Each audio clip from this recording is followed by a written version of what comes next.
Yeah, so I had this kind of wild experience with the second internship, where the fund of fund that I worked for had an allocation to Madoff, which in the second month of my internship, all the Madoff stuff was hitting, the front page of the journal and exploding. So like basically when I got there, we realized that, call it like a 6 or 7% position in the fund of funds, like was just getting written down to zero all at once. And the fund of funds name was all over, all over the news as one of the groups that, that was kind of wrapped up in this scandal. And if you're a fund of hedge fund, you have one job, which is like, don't invest in Madoff.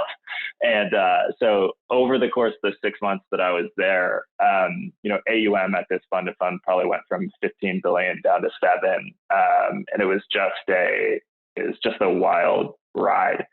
So, I mean, I think, it was also stressful, also fast paced. They kind of tossed me around from group to group, working on various things. And I ended up kind of spending most of my time in the investor relations group, which understandably needed the most help at that time.